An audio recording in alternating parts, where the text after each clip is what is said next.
സംസ്ഥാന സർക്കാർ ഒരുക്കിയിട്ടുള്ള പൊതുജനാരോഗ്യ സംവിധാനങ്ങൾ പ്രഥമ പരിഗണന നൽകുന്നത് പൊതുജനങ്ങൾക്ക് തന്നെയാണ്. അതിൽ യാതൊരു വിട്ടുവീഴ്ചയും ഉണ്ടാകില്ല. അക്കാര്യത്തിൽ ആരെങ്കിലും വീഴ്ച വരുന്ന പക്ഷം ഉചിതമായ നടപടികൾ സ്വീകരിക്കും. കേരളത്തിന് ആവശ്യമായ ഫണ്ട് അവർ തരണ്ടേ? കേന്ദ്രം തരണ്ടേ? കേരളത്തിന് അർഹതപ്പെട്ടത് പോലും തന്നില്ല എന്ന് പറഞ്ഞാൽ കേരളം തകരട്ടെ എന്ന ഒരു ചിന്ത. കേരളത്തോടും ജനങ്ങളോടും വല്ലാത്തൊരു പക. സാന്ദർഭികമായി പറയട്ടെ, ഇപ്പോൾ ഏറ്റവും ഒടുവിൽ മുണ്ടക്കൈ ചൂരൽമല ഉണ്ടായപ്പോഴും അതേ കാര്യമാണ് സംഭവിച്ചത്. പ്രധാനമന്ത്രി പറന്നെത്തി. എല്ലാവരും പഴയത് ആവർത്തിക്കില്ല, ഇത്തവണ സഹായം ഉണ്ടാകും എന്ന് പ്രതീക്ഷിച്ചു. തന്നോ സഹായം? എന്താണ് ഇങ്ങനൊരു മനോഭാവം? ഇത് കേരളത്തോട് സ്വീകരിക്കുന്ന പ്രത്യേക സമീപനമാണ്. നെടുമങ്ങാട് ജില്ലാ ആശുപത്രിക്കായി നിർമ്മിക്കുന്ന പുതിയ കെട്ടിടത്തിന്റെ ശിലാസ്ഥാപനം നേരത്തെ പറഞ്ഞു. എല്ലാ അത്യാധുനിക സൗകര്യങ്ങളും ഇവിടെ ഉണ്ടാകും. നെടുമങ്ങാട് ജില്ലാ ആശുപത്രിയുടെ പ്രവർത്തനങ്ങളെ സംബന്ധിച്ച് ചില പരാതികൾ നേരത്തെ ഉയർന്നിരുന്നു. അവ പരിഹരിക്കാൻ ഉത്തരവാദിത്തപൂർണമായ നടപടികൾ ഉണ്ടാകുമെന്ന കാര്യം അറിയിക്കാൻ ഈ അവസരം ഉപയോഗിക്കുകയാണ്. സംസ്ഥാന സർക്കാർ ഒരുക്കിയിട്ടുള്ള പൊതുജനാരോഗ്യ സംവിധാനങ്ങൾ പ്രഥമ പരിഗണന നൽകുന്നത് പൊതുജനങ്ങൾക്ക് തന്നെയാണ്. അതിൽ യാതൊരു വിട്ടുവീഴ്ചയും ഉണ്ടാകില്ല. അക്കാര്യത്തിൽ ആരെങ്കിലും വീഴ്ച വരുന്ന പക്ഷം ഉചിതമായ നടപടികൾ സ്വീകരിക്കും. ഈ അവസരത്തിൽ നമ്മൾ ഓർക്കേണ്ട കാര്യം, ഇതെല്ലാം ഇത്തരത്തിലുള്ള മാറ്റങ്ങളെല്ലാം വരുമ്പോൾ നമ്മുടെ നാടിൻ്റെ പഴയ അവസ്ഥയിൽ നിന്ന് എത്ര കണ്ട് നമ്മുടെ നാട് മാറിയിരിക്കുന്നു എന്നാണ്. ഇപ്പോൾ 2016 മുൻപ് കേരളത്തിൻ്റെ ആരോഗ്യരംഗം പൊതുവിൽ വല്ലാത്ത തകർച്ച അനുഭവിച്ചൊരു കാലമായിരുന്നു. മാത്രമല്ല, കൂടുതൽ തകർച്ചയിലേക്ക് നീങ്ങാൻ സാധ്യതയുണ്ട് എന്ന് എല്ലാവരും കണക്കാക്കിയ കാലവുമായിരുന്നു. ഇത് ആരോഗ്യരംഗത്ത് മാത്രമല്ല, ഏറെക്കുറെ എല്ലാ മേഖലയിലും ഇതായിരുന്നു അവസ്ഥ. തകരാത്ത ഒരു മേഖലയും ഉണ്ടായിരുന്നില്ല. നമ്മുടെ നാട് തന്നെ വലിയ തോതിൽ തകർന്നു പോവുകയായിരുന്നു. അപ്പോൾ ജനങ്ങളിലാകെ വല്ലാത്തൊരു നിരാശ ബാധിച്ച കാലമായിരുന്നു. എൻ്റെ നാട് ഇങ്ങനെയായിപ്പോയി, ഇതിന് മാറ്റമൊന്നും വരില്ല, ആർക്കും മാറ്റം കൊണ്ടുവരാൻ കഴിയില്ല, ഇങ്ങനെയൊരു ചിന്തയിലായിരുന്നു ജനങ്ങൾ. അപ്പോഴാണ് അന്ന് സംസ്ഥാനം നേരിടുന്ന പ്രശ്നങ്ങൾ ഓരോന്നായി എടുത്തു പറഞ്ഞുകൊണ്ട് ഇവക്കെല്ലാം പരിഹാരം കാണും എന്ന വാഗ്ദത്തത്തോടെ ഇടതുപക്ഷ ജനാധിപത്യ മുന്നണി ആ തെരഞ്ഞെടുപ്പിൽ ഒരു പ്രകടന പത്രിക ജനങ്ങളുടെ മുന്നിൽ അവതരിപ്പിക്കുന്നത്. ആ പ്രകടന പത്രികയിൽ പറഞ്ഞ കാര്യങ്ങൾ ജനങ്ങൾ പൊതുവെ സ്വീകരിച്ചു.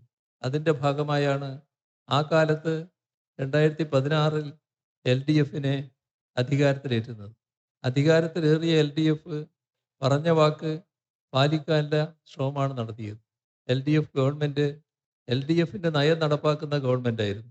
അതിൻ്റെ ഭാഗമായി ആരോഗ്യരംഗം എടുത്താൽ, ആരോഗ്യരംഗം മെച്ചപ്പെടുത്താൻ ആർദ്രം മിഷൻ എന്നൊരു മിഷൻ രൂപീകരിച്ച് പ്രവർത്തനം ആരംഭിച്ചു. അതിലൂടെ നമ്മുടെ കേരളത്തിലെ ആരോഗ്യരംഗമാകെ മെച്ചപ്പെടുകയായിരുന്നു. പ്രാഥമികാരോഗ്യ കേന്ദ്രങ്ങൾ കുടുംബാരോഗ്യ കേന്ദ്രങ്ങളായത് മാത്രമല്ല, താലൂക്ക് ആശുപത്രി മുതൽ മെഡിക്കൽ കോളേജ് ആശുപത്രി വരെ സൂപ്പർ സ്പെഷ്യാലിറ്റി സൗകര്യങ്ങൾ ഒരുങ്ങുന്ന അവസ്ഥ വന്നു. ഇത് ആരോഗ്യരംഗത്തിൻ്റെ മികവ് വർദ്ധിപ്പിച്ചു. നാം ലക്ഷ്യമിട്ടത് അന്ന് തകർന്നുകൊണ്ടിരുന്ന ആരോഗ്യരംഗം തകരാൻ പാടില്ല. എല്ലായിടത്തെയും ജനങ്ങൾക്ക് കൃത്യമായ ചികിത്സ ലഭ്യമാക്കാനാവണം. അങ്ങനെ സംസ്ഥാനത്ത് ഏതെങ്കിലും ഒരു പ്രദേശത്തല്ല, എല്ലാ പ്രദേശങ്ങളിലും ആശുപത്രികൾ ജനസൗഹൃദപരമായി മാറി. ജനങ്ങൾക്ക് ആശ്രയിക്കാവുന്ന ആശുപത്രികളായി മാറി. അതിലെ രോഗികൾക്കുള്ള ചികിത്സാ സൗകര്യങ്ങൾ വർദ്ധിപ്പിച്ചു. ആധുനിക കാലത്ത് പ്രധാനപ്പെട്ട രോഗങ്ങൾക്കെല്ലാം നൽകാവുന്ന ചികിത്സാ കേന്ദ്രങ്ങളായി സർക്കാർ ആശുപത്രികൾ മാറുന്ന നിലയുണ്ടായി. ഈ മാറ്റമാണ് കോവിഡ് വന്നപ്പോൾ പിടിച്ചു നിൽക്കാൻ നമ്മെ സഹായിച്ചത്. അത് കേവലമായൊരു പിടിച്ചു നിൽക്കലായിരുന്നില്ല. ലോകം കേരളത്തെ നോക്കി അത്ഭുതപ്പെട്ടു. കാരണം കോവിഡിന് മുന്നിൽ എല്ലാ വലിയ രാഷ്ട്രങ്ങളും സമ്പത്താകെ കേന്ദ്രീകരിച്ചിരിക്കുന്നു എന്ന് അവകാശപ്പെടുന്ന വൻ മുതലാളിത്ത രാഷ്ട്രങ്ങൾ മുട്ടുകുത്തി വീഴുന്നത് നമ്മൾ കണ്ടു. എന്നാൽ കേരളം അഭിമാനപൂർവ്വം തലയുയർത്തി നിന്നു. കോവിഡിൻ്റെ മൂർധന്യദശയിലും നാം ആരോഗ്യരംഗത്തൊരുക്കിയ സൗകര്യങ്ങൾ മറികടന്നു പോകാൻ കോവിഡിനായില്ല. ആ ഘട്ടത്തിലും നമ്മുടെ ആശുപത്രികളിൽ വേണ്ടത്ര ബെഡുകൾ ഒഴിവുണ്ടായിരുന്നു. ഓക്സിജൻ ബെഡുകൾ ഒഴിവുണ്ടായിരുന്നു. ICU ബെഡുകൾ ഒഴിവുണ്ടായിരുന്നു. എന്തിനധികം പറയുന്നു, വെന്റിലേറ്ററുകൾ ആവി ആവശ്യത്തിന് ഒഴിവുണ്ടായിരുന്നു. ഇവിടെയാണ് ലോകം ആശ്ചര്യപ്പെട്ടത്. സമ്പൽ സമൃദ്ധം, ലോകത്തിലെ ഏറ്റവും വലിയ സമ്പൽ സമൃദ്ധം എന്നവകാശപ്പെടുന്ന രാഷ്ട്രങ്ങളടക്കം കോവിഡിന് മുന്നിൽ മുട്ടുകുത്തി വീണപ്പോഴാണ് നമ്മുടെ നാട് ഈ തരത്തിലായത്. നാം കോവിഡിനെ നേരിടാൻ വേണ്ടി ഒരുക്കിയ സൗകര്യങ്ങളായിരുന്നില്ല ഇത്. നമ്മുടെ നാടിൻ്റെ ആരോഗ്യനില മെച്ചപ്പെടുത്തുന്നതിന് വേണ്ടി ഒരുക്കിയ സൗകര്യങ്ങളായിരുന്നു. ജനങ്ങൾക്ക് കൃത്യമായ ചികിത്സാ സൗകര്യം ലഭ്യമാകണം, അതിനുവേണ്ടി ഒരുക്കിയ സൗകര്യങ്ങളായിരുന്നു. അത് ഒരുങ്ങി നിൽക്കുമ്പോഴാണ് കോവിഡ് വന്നത് എന്ന് മാത്രം. ഇപ്പോൾ നാം അവിടുന്ന് മുന്നോട്ട് പോയി. അടുത്ത കാലത്ത് നിങ്ങളെല്ലാവരും ശ്രദ്ധിച്ചിട്ടുണ്ടാവും, നമ്മൾ നേരത്തെ തന്നെ നവജാത ശിശുമരണ നിരക്കിൽ ഇന്ത്യ രാജ്യത്ത് അഭിമാനകരമായ സ്ഥാനത്തായിരുന്നു. എന്നാൽ ഇപ്പോൾ അടുത്തതായി വന്നൊരു കണക്കുണ്ട്. അത് ലോകത്തിലെ എല്ലാവിധ സൗകര്യങ്ങളുടെയും പറുദീസയാണെന്നാണല്ലോ അമേരിക്കയെക്കുറിച്ച് പറയാറ്. ആ അമേരിക്കയിൽ നവജാത ശിശുമരണ നിരക്ക് 5.6, കേരളത്തിലോ 5. അപ്പോൾ നവജാത ശിശുമരണ നിരക്കിൻ്റെ കാര്യത്തിൽ അമേരിക്കയെ കവച്ചു വെക്കാൻ കേരളത്തിന് കഴിഞ്ഞിരിക്കുന്നു. ഇതാണ് നമ്മുടെ നാട് നേടിയ നേട്ടം. ഇത് ആരോഗ്യരംഗത്ത് തുടർച്ചയായി നാം സ്വീകരിച്ചു വന്ന നയത്തിൻ്റെ ഫലമായുള്ളതാണ്. ഇത് ആരോഗ്യരംഗത്ത് മാത്രമുള്ള കാര്യമല്ല. ഇപ്പോൾ വിദ്യാഭ്യാസ രംഗം വലിയ മാറ്റം പൊതുവിദ്യാഭ്യാസ രംഗത്തുണ്ടായി. 1000-ഓളം സ്കൂളുകൾ അടച്ചിടാൻ തീരുമാനിച്ച കാലമായിരുന്നു 2016 മുൻപുള്ള കാലം. അതേപോലെ തന്നെ 5 ലക്ഷം കുട്ടികൾ പൊതുവിദ്യാലയങ്ങളിൽ നിന്ന് ഒഴിഞ്ഞുപോയ കാലമായിരുന്നു 2016 മുൻപ്. 2016 LDF സർക്കാർ അധികാരത്തിൽ വന്ന് ആ സർക്കാർ പൊതുവിദ്യാഭ്യാസം സംരക്ഷിക്കുന്നതിന് വേണ്ടി നമ്മുടെ നാട്ടിൽ പൊതുവിദ്യാഭ്യാസ സംരക്ഷണ യജ്ഞം എന്നൊരു മിഷൻ പ്രവർത്തനം ആരംഭിച്ചു. ആ പ്രവർത്തനത്തിലൂടെ വലിയ മാറ്റം കേരളത്തിലുണ്ടായി. വിദ്യാലയങ്ങൾ നവീകരിക്കപ്പെട്ടു. ക്ലാസ് മുറികൾ സ്മാർട്ട് ക്ലാസ് റൂമുകളായി. ഒരു വിദ്യാലയത്തിൽ എന്തെല്ലാം ആവശ്യമുണ്ടോ ആ സൗകര്യങ്ങളെല്ലാം ഭംഗിയായി ഒരുങ്ങി. ഇത് സ്വാഭാവികമായി സംഭവിച്ചതല്ല. 5000 കോടി രൂപയാണ് അതിനായി സർക്കാർ ചെലവഴിച്ചത്. ഫലം നാം കാണുന്നു. ഇന്ത്യയിലെ ഏറ്റവും മെച്ചപ്പെട്ട പൊതുവിദ്യാഭ്യാസ രംഗം കേരളം ആണ് എന്ന് ഇന്ത്യ ഗവൺമെൻറ് തന്നെ തുടർച്ചയായി സാക്ഷ്യപ്പെടുത്തുന്നു. നീതി ആയോഗ് അടക്കം ആ സാക്ഷ്യപ്പെടുത്തൽ നടത്തുന്നു. നേരത്തെ 5 ലക്ഷം കുട്ടികൾ കൊഴിഞ്ഞുപോയ സ്ഥാനത്ത് 10 ലക്ഷത്തിലധികം കുട്ടികൾ പുതുതായി വന്നു ചേരുന്നു. എല്ലാം LDF സർക്കാർ വന്നതുകൊണ്ടല്ലേ? അല്ലെങ്കിൽ ഏതെല്ലാം തരത്തിലുള്ള തകർച്ചയിൽ നാട് എത്തിയിട്ടുണ്ടാകുമെന്ന് ആലോചിച്ച് നോക്കി. ഇത് എല്ലാ മേഖലയിലുമാണ്. നമ്മുടെ സംസ്ഥാനത്ത് 2021 സ്വാഭാവികമായൊരു തെരഞ്ഞെടുപ്പ് വരും. ഇവിടെ 1980 മുതൽ 2021 വരെ, അല്ലെങ്കിൽ 2016 വരെ നിലനിന്ന ഒരു ശീലമുണ്ട്. ആ ശീലം, ഒരു മുന്നണി അധികാരത്തിലുണ്ടെങ്കിൽ തെരഞ്ഞെടുപ്പ് വന്നാൽ ആ മുന്നണി അധികാരത്തിന് പുറത്താകും. ഇതായിരുന്നു കേരളത്തിലെ അവസ്ഥ. 2016 മുതൽ 21 വരെ കേരളത്തിൽ നടക്കില്ല എന്ന് കരുതിയ ഒരുപാട് പദ്ധതികൾ, ഞാനിപ്പോൾ അതിൻ്റെ വിശദാംശങ്ങളിലേക്ക് പോകാതിരിക്കുകയാണ്, അതെല്ലാം യാഥാർത്ഥ്യമാവുകയും കടുത്ത നിരാശയിൽ കഴിഞ്ഞിരുന്ന ജനങ്ങൾ വലിയ പ്രത്യാശയിലേക്ക് എത്തുകയും ചെയ്തപ്പോൾ UDFന് അല്പ സംശയമായി. ഇവിടെ സാധാരണയുള്ളത് തന്നെയാണോ സംഭവിക്കുക, അല്ല LDF തന്നെ അധികാരത്തിൽ വന്നു കളയോ എന്നൊരു സംശയം. അപ്പോൾ എല്ലാ നെറിയും മാറ്റിവെച്ച് നെറികേടുകൾ പ്രചരിപ്പിക്കാൻ ആരംഭിച്ചു.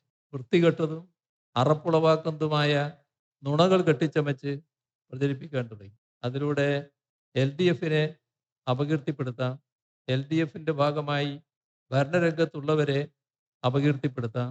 അങ്ങനെ LDFൻ്റെ വിശ്വാസ്യത തകർക്കാം.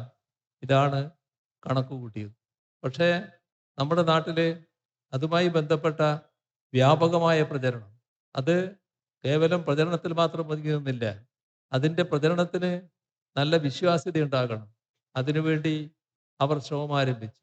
കേരളത്തിലെ LDFനെ എങ്ങനെയും നശിപ്പിക്കണമെന്ന് ആഗ്രഹിക്കുന്ന UDF മാത്രമല്ല, BJPയും BJPക്ക് നേതൃത്വം കൊടുക്കുന്ന RSSും ഉണ്ട്. അപ്പോൾ ഈ കാര്യത്തിൽ ഒരു പരസ്പര ധാരണ ഉണ്ടാക്കാനാകില്ലേ എന്ന ചിന്ത യു ഡി എഫിന് നേതൃത്വം കൊടുക്കുന്ന കോൺഗ്രസിലും യു ഡി എഫിനും അതേപോലെ തന്നെ ബി ജെ പിക്കും ഉണ്ടായി. അതിൻ്റെ ഭാഗമായി ബി ജെ പിയും കോൺഗ്രസും യു ഡി എഫും തമ്മിൽ നല്ലൊരു അന്തർധാര വന്നു. കേന്ദ്രത്തിലെ ഭരണകക്ഷി എന്ന നിലക്ക് ബി ജെ പി കേന്ദ്ര ഭരണത്തെ കേരളത്തിലെ ഗവൺമെന്റിനെതിരെ ഉപയോഗിക്കാൻ നടപടികൾ സ്വീകരിച്ചു. അങ്ങനെയാണ് നമ്മുടെ കേരളത്തിലേക്ക് കേന്ദ്ര ഏജൻസികൾ പറന്നിറങ്ങുന്നത്. അവരിറങ്ങി ഈ പറയുന്ന ആരോപണങ്ങൾക്ക് വിശ്വാസ്യത വരാനുള്ള പ്രവർത്തനങ്ങൾ ആരംഭിച്ചു. എല്ലാവരും 5 വർഷം മുൻപുള്ളതായതുകൊണ്ട് ഓർമ്മയുള്ള കാര്യമായിരിക്കുമല്ലോ. നമ്മൾ പലപ്പോഴും കാര്യങ്ങൾ മറന്നു പോകാറുണ്ട്. അതുകൊണ്ടൊന്ന് ഓർമ്മിപ്പിക്കുന്നു എന്ന് മാത്രമേ ഉള്ളൂ. ഇത്തരം കാര്യങ്ങൾ വന്നപ്പോൾ കേരളത്തിലെ വലതുപക്ഷ മാധ്യമങ്ങൾ എല്ലാ കാലത്തും ചെയ്യാറുള്ളതിനും അപ്പുറം എൽ ഡി എഫിനെ ലക്ഷ്യമിട്ടുകൊണ്ട് ഈ പ്രചരണം കൊഴുപ്പിച്ചു. അപ്പോൾ വ്യാപക പ്രചരണം, നല്ല ആത്മവിശ്വാസത്തിൽ യു ഡി എഫ് തീർന്നു. എൽ ഡി എഫിൻ്റെ കഥ ഇതോടെ കഴിഞ്ഞു. ആ പ്രചരണത്തിലൂടെ അവരെത്തിച്ചേർന്ന നിഗമനം അതായിരുന്നു. അപ്പോൾ തെരഞ്ഞെടുപ്പ് കഴിയുന്നതുവരെ കാത്തു നിൽക്കാതെ തന്നെ ആ തെരഞ്ഞെടുപ്പിന് മുൻപ് തന്നെ മറ്റു കാര്യങ്ങളിലേക്ക് കടന്നു. തെരഞ്ഞെടുപ്പിന് ശേഷം തീരുമാനിക്കേണ്ട മന്ത്രിമാരെ തീരുമാനിക്കൽ, ഉദ്യോഗസ്ഥർ ഓരോ തലങ്ങളിലും ആരൊക്കെ ഇരിക്കണമെന്ന് തീരുമാനിക്കൽ, അങ്ങനെയുള്ള കാര്യങ്ങളിലേക്ക് അടക്കം പറ്റി.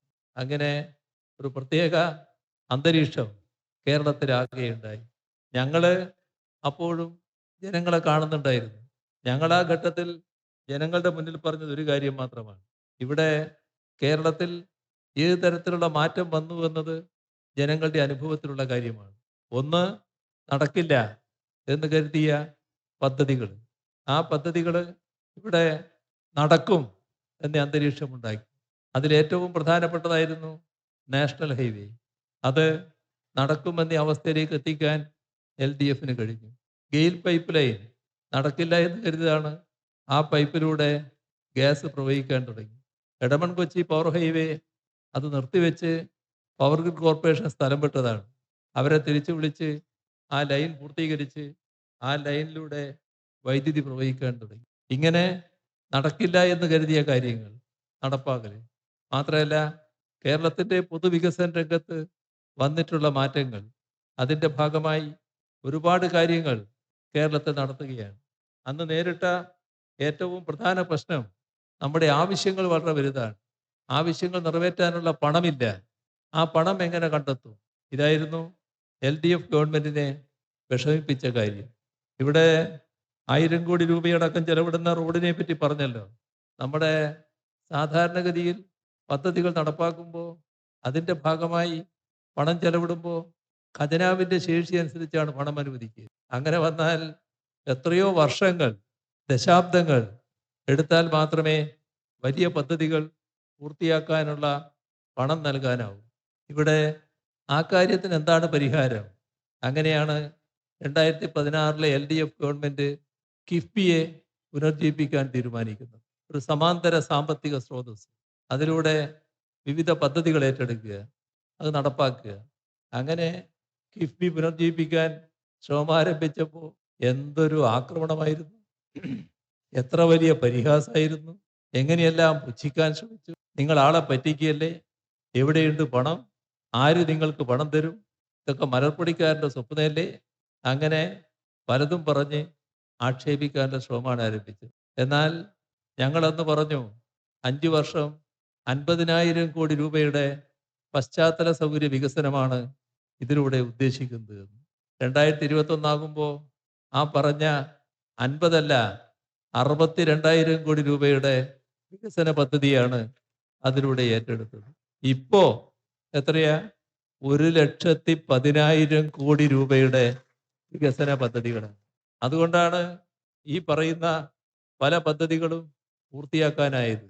ഒരു ഭാഗത്ത് മലയോര ഹൈവേ, വേറൊരു ഭാഗത്ത് തീരദേശ ഹൈവേ, നാട്ടിലുള്ള പല റോഡുകൾ, പാലങ്ങൾ, ഓവർബ്രിഡ്ജുകൾ, ഫ്ലൈ ഓവറുകൾ, വിവിധ സ്കൂൾ കെട്ടിടങ്ങൾ, സ്കൂളിൻ്റെ മറ്റ് സൗകര്യങ്ങൾ, ഉന്നത വിദ്യാഭ്യാസ മേഖലയിലെ മറ്റ് സ്ഥാപനങ്ങൾ, നമ്മുടെ ആശുപത്രി കെട്ടിടങ്ങൾ, വിവിധ പദ്ധതികളുടെ ഭാഗമായി ഉയർന്നു വന്ന കാര്യങ്ങൾ, ഇതിനെല്ലാം ചെലവിട്ടത് കിഫ്ബിയുടെ പണമാണ്. അങ്ങനെയാണ് നമ്മുടെ നാട് അഭൂതപൂർവമായ വികസനം നേടുന്ന അവസ്ഥയുണ്ടായത്. ആ വികസനം കൺമുന്നിൽ കാണുന്ന നാട്ടുകാർ, ആ മാറ്റം നേരിട്ട് ഉൾക്കൊള്ളുന്നവർ, കേവലം വികസന കാര്യങ്ങൾ മാത്രമല്ല ക്ഷേമപ്രവർത്തനങ്ങളിലും വലിയ തോതിലുള്ള ഇടപെടലാണ് ഉണ്ടായത്.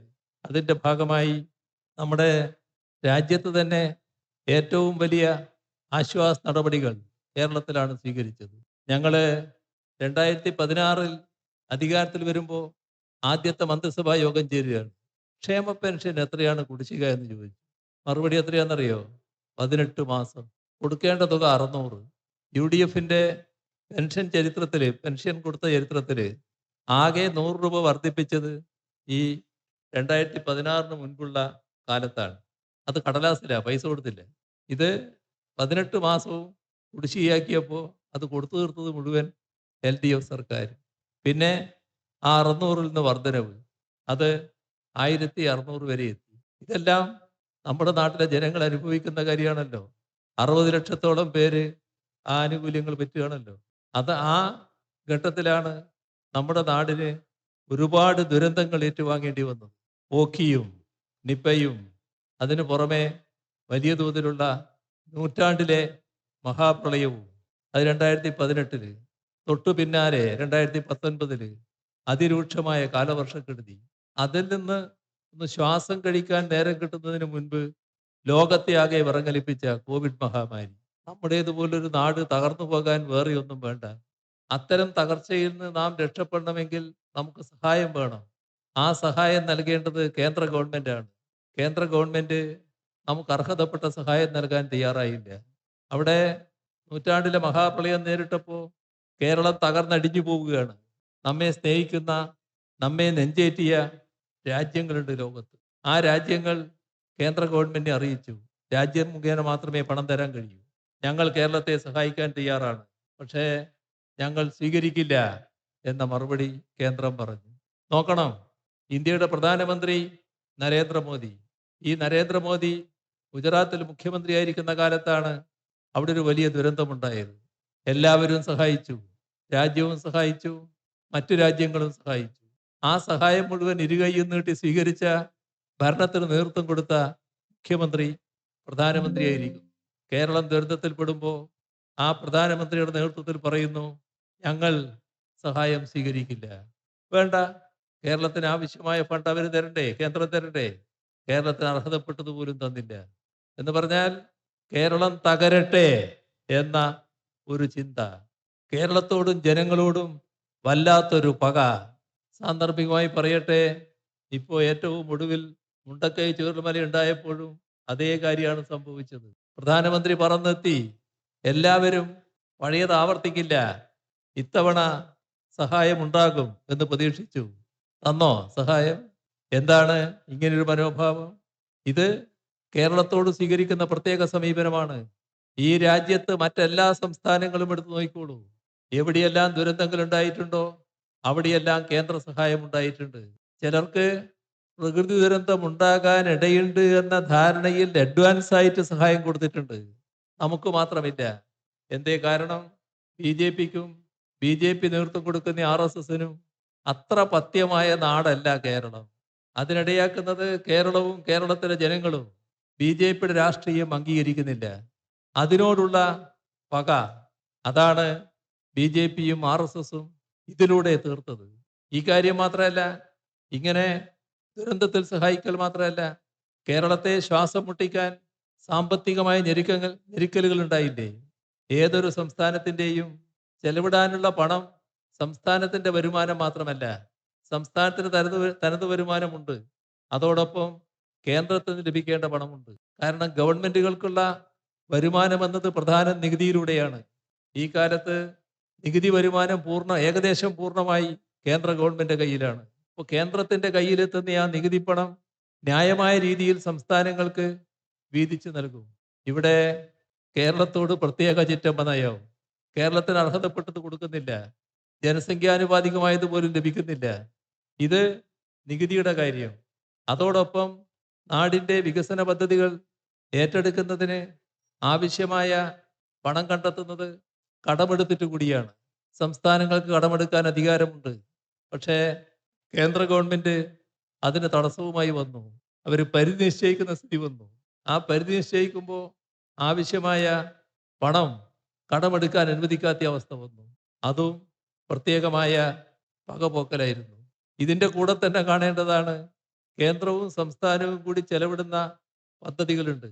ആ പദ്ധതികളിൽ സംസ്ഥാനം ആദ്യം പണം ചെലവിടുന്നു. കേന്ദ്രവിഹിതം കൃത്യസമയത്ത് തരില്ല. വലിയ തോതിൽ കുടിശ്ശികയാക്കി കളയും. ഇതിനോടൊപ്പം കാണേണ്ട ഒരു കാര്യമാണ് കിഫ്ബിയുടെ പ്രവർത്തനം. അതിനെടുക്കുന്ന വായ്പ അത് സംസ്ഥാനത്തിന്റെ വായ്പാ പരിധിയിൽപ്പെടുത്തുമെന്ന വാദം. ഇത് കേന്ദ്ര ഗവൺമെന്റ് കയ്യിലുള്ള നാഷണൽ ഹൈവേ അതോറിറ്റിക്ക് ബാധകമല്ല. അവര് ഇഷ്ടം പോലെ കടമെടുക്കുന്നുണ്ട്. അത് കേന്ദ്ര ഗവൺമെന്റിന്റെ കടമായി കണക്കാക്കുന്നില്ല. എന്നാൽ സംസ്ഥാനത്തിന്റെ കാര്യത്തിൽ ഈ ഒരു ഇരട്ടത്താപ്പാണ്. ഇങ്ങനെ ഒരു സംസ്ഥാനത്തോടും കാണിക്കാൻ പാടില്ലാത്ത അത്രയും കടുത്ത വിവേചനം നമ്മുടെ സംസ്ഥാനത്തോട് കേന്ദ്ര ഗവൺമെന്റ് കാണിച്ചു. BJPയും RSSും അതിന് നേതൃത്വം കൊടുത്തു. ഒരക്ഷരം അതിനെതിരെ സംസാരിക്കാൻ ഈ നാട്ടിലെ കോൺഗ്രസോ UDFോ ഉണ്ടായോ? ഇതേവരെ ഏതെങ്കിലും ഘട്ടത്തിലുണ്ടായോ? ധാരാളം MP-മാർ പാർലമെന്റിലുണ്ടല്ലോ UDFിൻ്റെതായി. ഏതെങ്കിലും ഘട്ടത്തിൽ BJPയുടെ മന്ത്രിമാരോട് എന്താണ് നിങ്ങൾ കേരളത്തോട് ഇങ്ങനെ അവഗണന കാണിക്കുന്നതെന്ന് ചോദിച്ചോ? ഒരു ഘട്ടത്തിലും ഉണ്ടായില്ല. ഒരു ഘട്ടത്തിലും അത്തരമൊരു ഇടപെടലുണ്ടായില്ല.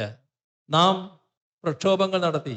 ഇവിടെ പ്രക്ഷോഭം നടത്തി, ഡൽഹിയിൽ പോയി പ്രക്ഷോഭം നടത്തി. മന്ത്രിസഭയാകെ MLA-മാരും MP-മാരും എല്ലാം കൂടിയുള്ള പ്രക്ഷോഭം ഡൽഹിയിൽ. മുതിർന്ന ദേശീയ നേതാക്കൾ ധാരാളം പങ്കെടുത്ത പ്രക്ഷോഭം. അവിടെ നിങ്ങളും എത്തണമെന്ന് കോൺഗ്രസിനോടും UDFിനോടും നാം അഭ്യർത്ഥിച്ചു. ഇല്ല. എന്താണ് BJPക്കെതിരെ പറയാൻ വിഷമം? എന്താണ് BJPക്കെതിരെ പ്രക്ഷോഭം നടത്താൻ വിഷമം? എന്തുകൊണ്ടാണ് BJPയുടെ മനസ്സ് ചെറിയ തോതിൽ പോലും മുഷിയരുത് എന്ന നിർബന്ധം കോൺഗ്രസിനും UDFിനും? ഇതല്ലേ നമ്മുടെ അനുഭവം? ഇതിൽ നിന്ന് വിട്ടൊരു കാര്യം ആലോചിച്ച് നോക്കൂ. ഈ കഴിഞ്ഞ 12-ാം തീയതി നമ്മുടെ രാജ്യമാകെ ഒരു പണിമുടക്ക് നടത്തിയല്ലോ. ആ പണിമുടക്കിൽ എല്ലാ കേന്ദ്ര ട്രേഡ് യൂണിയനുകളും ഉണ്ട്. കേരളത്തിൽ പണിമുടക്ക് നല്ലതുപോലെ വിജയിച്ചു. പക്ഷേ കേരളത്തിന് പുറത്ത് ആ സമരത്തിന്റെ ഭാഗമായ INTUC ഇവിടെ ഉണ്ടായോ ആ സമരത്തിൽ? എന്തേ കേരളത്തിലെ INTUCക്ക് മാത്രം വിലക്ക്? കേരളത്തിലെ INTUCയോട് നിങ്ങൾ ഈ യോജിച്ച സമരത്തിൽ പങ്കെടുക്കാൻ പാടില്ല എന്ന നിർദ്ദേശം കോൺഗ്രസ് നൽകിയില്ലേ? UDFിലെ മറ്റുള്ളവർക്കും നൽകിയില്ലേ? എന്താണ് ഇവർക്ക്, കോൺഗ്രസിന് UDFിന് BJPക്കെതിരെ പ്രക്ഷോഭം നടത്താൻ വിഷമം? ഇതാണ് നാം കാണേണ്ട ഒരു കാര്യം. നമ്മുടെ നാടിൻ്റെ ഒരു പ്രത്യേക ദുരവസ്ഥ. രാജ്യത്ത് എവിടെയെങ്കിലും ഇത്തരമൊരു സ്ഥിതിയുണ്ടോ? എല്ലാ സംസ്ഥാനങ്ങളിലും ആ സംസ്ഥാനത്തിന്റെ ആവശ്യങ്ങൾക്ക് വേണ്ടി ആ സംസ്ഥാനത്തെ പാർട്ടികൾ നിൽക്കും. ഇവിടെ ഇപ്പൊ വേണ്ടെന്നാണ്. ഇപ്പൊ വേണ്ടെന്ന് പറഞ്ഞാൽ LDF അധികാരത്തിലുള്ളതുകൊണ്ട്. LDF അധികാരത്തിലുള്ളത് കൊണ്ട് LDFിനാണോ ഇത് കിട്ടുന്നത്? നമ്മുടെ നാടിനല്ലേ? നമ്മുടെ നാടിന് ലഭിക്കുന്ന പണം നമ്മുടെ നാടിന്റെ വികസനത്തിനല്ലേ? അത് LDFിന്റെ വികസനത്തിനാണോ? നാടിന്റെ പൊതുവായ വികസനത്തിനല്ലേ? ഇവിടെ സ്കൂൾ നന്നായാൽ, ആശുപത്രി നന്നായാൽ, റോഡ് നന്നായാൽ, പുതിയ പാലം വന്നാൽ, മറ്റു പുതിയ പദ്ധതികൾ വന്നാൽ എല്ലാം എല്ലാറ്റിൻ്റെയും ഗുണഫലം എല്ലാവരുമല്ലേ അനുഭവിക്കുന്നത്? എന്തുകൊണ്ടാണ് അങ്ങനെ ചിന്തിക്കാൻ അവർക്ക് കഴിയാത്തത്? താൽക്കാലികമായ തെരഞ്ഞെടുപ്പ് നേട്ടത്തിന് വേണ്ടി BJPയെ മുഷിപ്പിക്കരുത്, അവരുമായിട്ട് സമരസപ്പെട്ടു പോകണം, അവരുമായി ചേർന്ന് കൊണ്ടുപോകണമെന്ന ചിന്തയല്ലേ? ഈ ചിന്തയുടെ പാരമ്യതയായിരുന്നു 2021 കാണാൻ നമുക്ക് കഴിഞ്ഞത്. അതിൻ്റെ ഭാഗമായുള്ള ഇടപെടലുകൾ. പക്ഷേ അന്തിമ വിധികർത്താക്കൾ ജനങ്ങളാണല്ലോ. അവരുടെ അനുഭവത്തിൽ ഇതെല്ലാമാണ് അവർ കണ്ടിട്ടുള്ളത്. മാത്രമല്ല, എന്താണോ നടത്തിയ പ്രവർത്തനങ്ങൾ, ആ പ്രവർത്തനങ്ങൾ ഒരു ഘട്ടത്തിലും LDF സർക്കാർ മറച്ചു വെച്ചിട്ടില്ല. എല്ലാ സന്ദർഭത്തിലും LDF സർക്കാർ ജനങ്ങളെ അറിയിച്ചുകൊണ്ടേയിരുന്നു. 2016 അധികാരത്തിൽ വന്നു. 17 മുതൽ ഓരോ വർഷവും പ്രോഗ്രസ് റിപ്പോർട്ട് എത്ര കണ്ട് പ്രകടന പത്രികയിൽ പറഞ്ഞ കാര്യങ്ങൾ നടപ്പാക്കിയെന്ന പ്രോഗ്രസ് റിപ്പോർട്ട് അവതരിപ്പിച്ചുകൊണ്ടിരുന്നു. അങ്ങനെ 2021 ആയപ്പോൾ 600 വാഗ്ദാനങ്ങളിൽ വിരലിലെണ്ണാവുന്നവയൊഴിച്ച് ബാക്കി മുഴുവൻ നടപ്പാക്കിയ മുന്നണി. അതോടൊപ്പം മറ്റു കാര്യങ്ങളിൽ ജനങ്ങളോടൊപ്പം നിന്നു എന്ന് കാണുന്ന ഒരു ഗവൺമെന്റ്. ഈ ദുരന്തഘട്ടങ്ങളിൽ നാട് തകർന്നു പോകട്ടെ എന്ന് മറ്റുള്ളവർ കണക്കാക്കിയെങ്കിലും നമുക്ക് അതിജീവിച്ചേ മതിയാകൂ എന്ന വാശിയോടെ ആ അതിജീവനത്തിന് നാം എല്ലാവരും കൂടിയാണ് നേതൃത്വം കൊടുത്തത്. ആ അതിജീവനം ലോകവും രാജ്യവും ആശ്ചര്യത്തോടെയാണ് നോക്കിക്കണ്ടത്. എങ്ങനെ കേരളത്തിന് ഇങ്ങനെ അതിജീവിക്കാനായി എന്നത് നമുക്കത് ആശ്ചര്യമുള്ള കാര്യമല്ല. കാരണം നമ്മുടെ നാടും ജനങ്ങളും കാണിച്ച ഒരുമയും ഐക്യവും അതാണ് ഈ രീതിയിലുള്ള അതിജീവനത്തിന് ഇടയാക്കിയത്. അതിൻ്റെ എല്ലാം കൂടെ നിന്ന ജനങ്ങൾ ഈ പറയുന്ന എല്ലാ പ്രചരണങ്ങളും തള്ളിക്കളഞ്ഞു. നേരത്തെ 91 സീറ്റാണെങ്കിൽ നിങ്ങൾക്ക് 99 സീറ്റ് ഞങ്ങൾ നൽകുന്നു, നിങ്ങൾ തുടർന്ന് ഭരിക്കൂ എന്നാണ് ജനങ്ങൾ LDF-നോട് പറഞ്ഞത്. അത് കഴിഞ്ഞ് പിന്നെ കണ്ടത് എന്താ? നമ്മൾ 2021 തൊട്ട് പഴയതിൻ്റെ അതേ ആവർത്തനം. ഏതെങ്കിലും ഒരു പദ്ധതി അനുകൂലിച്ചിട്ടുണ്ടോ? ഏതെങ്കിലും ഒരു നാടിന് വേണ്ട കാര്യങ്ങളെ അനുകൂലിക്കാൻ കോൺഗ്രസിന്റെ നേതൃത്വത്തിലുള്ള UDF തയ്യാറായിട്ടുണ്ടോ? BJP തയ്യാറായിട്ടുണ്ടോ? എല്ലാ കണക്കുകളിലേക്കും ഇപ്പോൾ പോകുന്നില്ല, വിശദാംശങ്ങളിലേക്ക് അധികം പോകുന്നില്ല.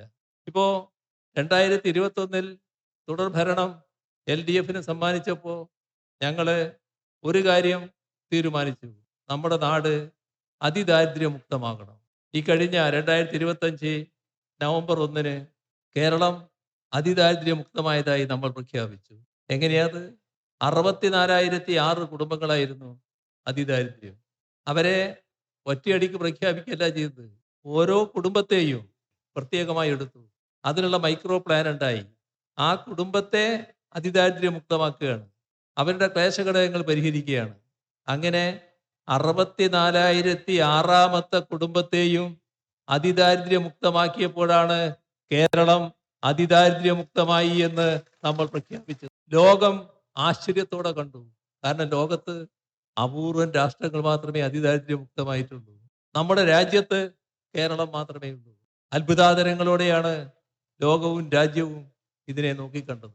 നമ്മുടെ നാട്ടിലെ ഈ വിഭാഗം എങ്ങനെയാണ് അതിനെ കണ്ടത്? എങ്ങനെയെല്ലാമാണ് അതിനെ പരിഹസിക്കാൻ തയ്യാറായത്?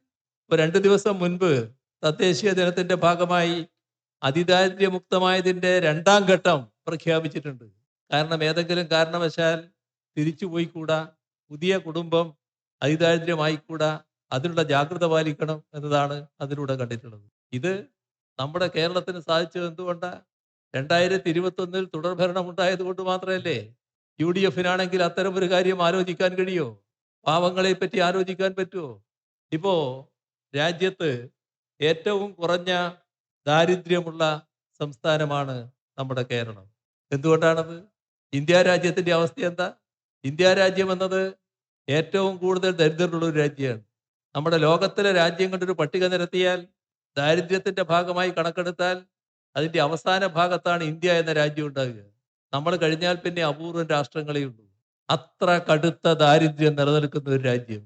ആ രാജ്യത്ത് എങ്ങനെയാണ് കേരളത്തിന് ഏറ്റവും കുറഞ്ഞ ദാരിദ്ര്യം എന്ന സ്ഥിതി വന്നത്? അവിടെയാണ് നമ്മുടെ ഇടപെടലിന്റെ പ്രസക്തി വരുന്നത്. നമ്മുടെ പൊതുവിതരണ രംഗം ഏറ്റവും ശക്തം. വലിയ തോതിലുള്ള ജനങ്ങളോട് ആഭിമുഖ്യമുള്ള ഇടപെടലുകൾ അതിന്റെ ഭാഗമായി വരുന്നു. അതിനോടൊപ്പം നമ്മുടെ ഓരോരുത്തരുടെയും വാങ്ങൽ ശേഷി നല്ലതുപോലെ വർദ്ധിപ്പിക്കാനായിരിക്കുന്നു. ഇതൊക്കെ ഈ കാലയളവിൽ പ്രതിശീർഷ വരുമാനം വർദ്ധിച്ചതായി കാണാൻ പറ്റും. നാടിന്റെ മൊത്തം വരുമാനം വർദ്ധിച്ചതായി കാണാൻ സാധിക്കും. 2016 ശേഷമുള്ള കണക്കെടുത്താൽ കാണും. അതൊക്കെ ഇതിൻ്റെ ഒരു ഭാഗമല്ലേ. അതോടൊപ്പം തന്നെ നയത്തിന്റെ കാര്യം നോക്കണം.